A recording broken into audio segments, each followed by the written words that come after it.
আসসালামু আলাইকুম সবাইকে। সবার কি অবস্থা? সবাই কেমন আছে? আজকে আপনাদের সাথে শেয়ার করব কই মাছ ভুনার রেসিপি।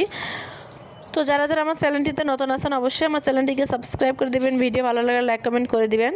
কই মাছ ভুনা করার জন্য প্রথমে কই মাছগুলোকে একদম সুন্দরভাবে কেটে ধুয়ে পরিষ্কার করে নেওয়া হয়েছে। এর ভিতরে হলুদের গুঁড়ো, লবণ, মরিচের গুঁড়ো দিয়ে মাখিয়ে এখন তেলের ভিতরে ভাজতে হবে। সুন্দর করে একদম এপিট ওপিট করে ভেজে নিতে হবে লাল লাল করে। তো আপনারা আমার প্রায় ভিডিওতে দেখবেন যে আমার আম্মু রান্না করে এবং আজকের এই কই মাছ ভুনাটা আমার আম্মু করবে। আমার আম্মুর হাতের রান্না অনেক মজা। তো একদম সুন্দরভাবে মাছটা ভাজার পরে আমরা সেই একই কড়াইয়ের ভিতরে পেঁয়াজ কুচি ভেজে নিব। পেঁয়াজটা হালকা যখন কালার হয়ে আসবে তখন এর ভিতরে আদা রসুন বাটা দিয়ে একদম সুন্দর করে ভেজে নিতে হবে। এরপর এর ভিতরে হালকা একটু পানি দিয়ে দিতে হবে যাতে মশলাটা না পুড়ে যায়। পানি দেওয়ার পর এর ভিতরে মরিচের গুঁড়া, হলুদের গুঁড়া দিয়ে একদম সুন্দরভাবে কষাতে হবে। আপনি মশলা যত কষাবেন রান্নাটা আপনার এর থেকে বেশি আরও মজা হবে।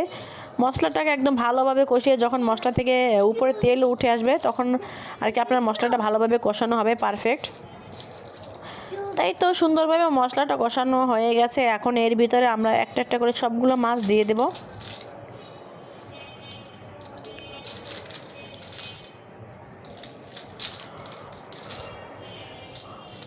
তো আপনাদের সবার কাছে আমার রান্নার ভিডিও কেমন লাগে অবশ্যই কমেন্ট করে জানাবেন। যারা যারা আমার রান্নার ভিডিও পছন্দ করেন তাদের জন্য আমি নেক্সট আবার রান্নার ভিডিও আপলোড করব। তো আজকে সবাই ভালো থাকবেন, সুস্থ থাকবেন। আল্লাহ হাফেজ।